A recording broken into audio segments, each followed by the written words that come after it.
नमस्कार दोस्तों, मैं हूं विशाल सिंगर और परीक्षा एकेडमी के ऑनलाइन प्लेटफॉर्म पे आप सभी का स्वागत है। आज का टॉपिक है हमारा भारत की जनगणना 2027। 2027 में जो जनगणना होने वाली है उससे रिलेटेड हम बात करने वाले हैं। इस बार की जनगणना 2027 में पूरी तरीके से कंप्लीट कर ली जाएगी। लास्ट टाइम पे हमारी जनगणना 2011 में हुई थी, उसके बाद होना था 2021 में, यानी कि हमारी बरसों से चली आ रही परंपरा जो 1881 से शुरू हुई थी, हर 10 साल में हम जनगणना कराते थे, वो इस बार कब हुई है 2021 में ना होने के बजाय 2027 में ये जनगणना हो रही है।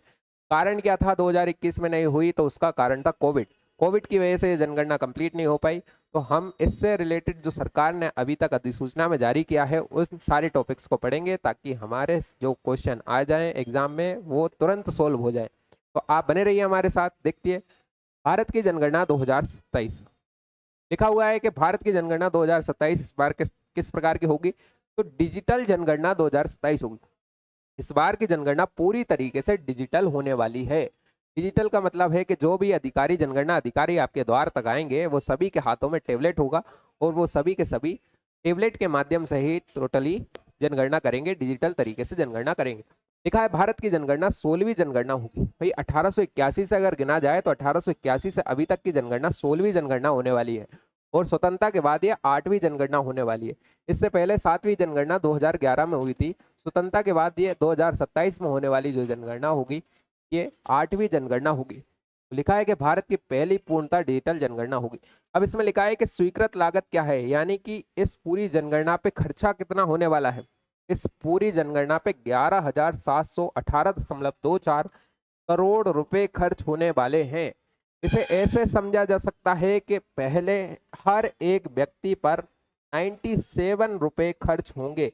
अगर हम मान लें कि भारत की जनगणना 121 करोड़ के लगभग है तो, और अगर हम मान लें कि भारत की जनगणना 150 करोड़ से ऊपर का क्रॉस कर जाती है, तो ये मान लीजिए कि 78 रुपए प्रति व्यक्ति के दर से ये पैसा खर्च होने वाला है।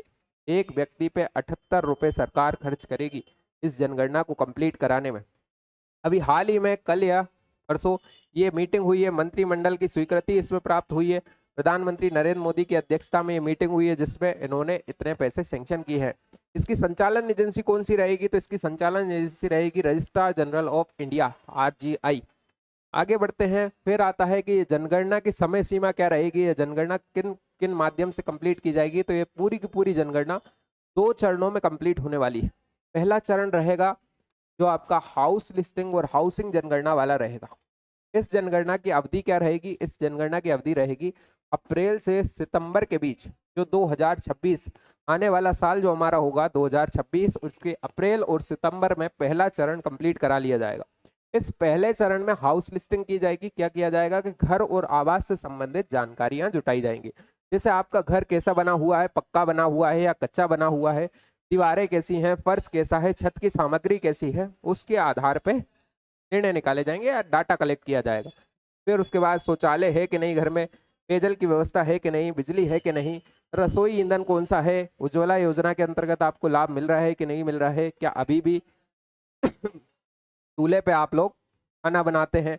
इस प्रकार से ये सारी चीजों को देखा जाएगा। इसके बाद घरेलू परिसंपत्तियां कितनी हैं, ये पहले चरण की जनगणना में इतनी सारी जानकारियां जुटाई जाएंगी। अब व्यक्ति कब गिने जाएंगे? तो व्यक्ति गिने जाएंगे दूसरे वाले में, यानी कि चरण 2 में, यहाँ जनसंख्या गणना की जाएगी। इसी को बोला जाता है पॉपुलेशन एनुमरेशन। ये कब होगा? ये होगा फरवरी 2027 में। फरवरी 2027 से आपके घर जो भी जनगणना वाले व्यक्ति आएंगे वो सिर्फ आपके सदस्यों के पूरे डाटा को ले रहे होंगे।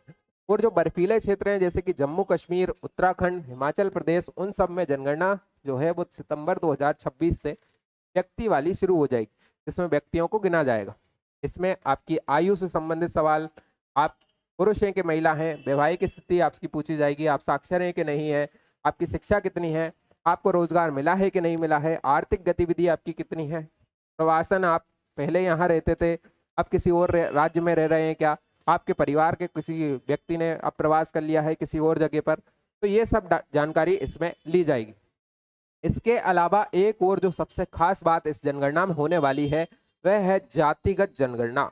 इस बार की जो जनगणना होगी वो पूरी तरीके से जातिगत जनगणना होगी, जिसमें आपको अपनी जाति बताना होगी। यानी कि हर एक की जाति के बारे में सरकार इस बार पूछने वाली है। और ये लास्ट टाइम 1931 में हुई थी, जब अंग्रेजों ने जातिगत जनगणना लास्ट टाइम 1931 में कराई थी। उसके बाद सरकार ने, ब्रिटिश सरकार ने भी इसे बंद कर दिया था। उसके बाद जैसे ही हम आज़ाद हुए 1947 में, तो हमने भी जातिगत भेदभाव को खत्म करने के लिए इसे बढ़ावा नहीं दिया। उसके बाद अब लास्ट टाइम पे सरकार ऐसा फिर से करने जा रही है। इस बार की जो जनगणना होगी वो जातिगत जनगणना होगी। इससे पहले तक की जितनी भी सामान्य जनगणना हुआ करती थी, उसमें हम जितनी जातियों के बारे में पता करते थे, वो अनुसूचित जाति और जनजाति के बारे में पता करते थे, जिसमें हमें यह पता चल जाता था कितनी अनुसूचित जातियां हैं, कितनी जनजातियां हैं। इस बार की जनगणना में क्या खास रहेगा कि इस बार की जनगणना में ओबीसी की जितनी भी जातियां हैं उन सबके बारे में पता लगाया जाएगा कि ओबीसी के अंदर कौन सी जाति ज्यादा है, कौन सी कम है, कौन सी उपजातियां हैं, इन सब के बारे में इसमें पता लगाया जाएगा। और पहले की जनगणना में धर्म भी पूछा जाता था, भाषा आप कौन सी बोलते हैं ये भी पता किया जाता था। इस बार की विशेषता यह है कि जातिगत तरीके से जनगणना कंप्लीट होने वाली है। ठीक है, आगे बढ़ते हैं। इस बार मानव संसाधन क्या रहेंगे, तो भाई 30 लाख कर्मचारी, फील्ड कर्मचारी इस बार पूरी जनगणना को कंप्लीट कराएंगे। और ये रहेंगे आपके एनुमरेटर्स, सुपरवाइजर, मास्टर ट्रेनर्स और जिला और राज्य जनगणना अधिकारी इसमें शामिल रहेंगे। अधिकांश जो हैं वो सरकारी शिक्षक ही होंगे और सभी को अतिरिक्त मानदेय इसके लिए दिया जाएगा। इस प्रकार से ये जनगणना कंप्लीट होगी। ठीक है, उसके बाद जातिगत जनगणना के बारे में लिखा हुआ है। जातिगत जनगणना क्या है, तो देश की जनसंख्या को जाति और उपजाति के आधार पर गिनना ही जातिगत जनगणना कहलाती है। इसमें क्या होता है, इसमें व्यक्ति की जाति पूछी जाती है, उपजाति पूछी जाती है, सामाजिक स्थिति पूछी जाती है, शिक्षा का स्तर पूछा जाता है, रोजगार की स्थिति पूछी जाती है। इससे पहले की जितनी भी जनगणना होती थी उसमें एससी और एसटी को लेकर के ये सभी सवाल हुआ करते थे। इस बार ओबीसी को लेकर के सवाल होने वाले हैं। ओबीसी के अंदर कितनी भी जातियां आती हैं उन सभी जातियों का बैकग्राउंड देखा जाएगा, फाइनेंशियल बैकग्राउंड देखा जाएगा, फिर उसके आधार पर सरकार अपना डाटा जारी करेगी। इस प्रकार की जो जनगणना होगी इसे जातिगत जनगणना कहा जाएगा। ठीक है, तो आगे बढ़ते हैं। उसके बाद लिखा हुआ है जातिगत जनगणना लास्ट टाइम कब हुई थी, तो भाई अंग्रेजों ने जातिगत जनगणना लास्ट टाइम पे कराई थी 1931 में। और 1931 के बाद ये जनगणना जातिगत जनगणना होने वाली है। यही इसकी विशेषता है। तो उम्मीद है आपको ये टॉपिक समझ में आया होगा। इस टॉपिक में जितने भी सवाल आपके लिए मैंने बताए हैं वे आप ध्यान से देखें और फिर उस पर विश्लेषण जरूर करें, क्योंकि ये सवाल आपके करंट अफेयर में आने के लिए तैयार रहेंगे। धन्यवाद।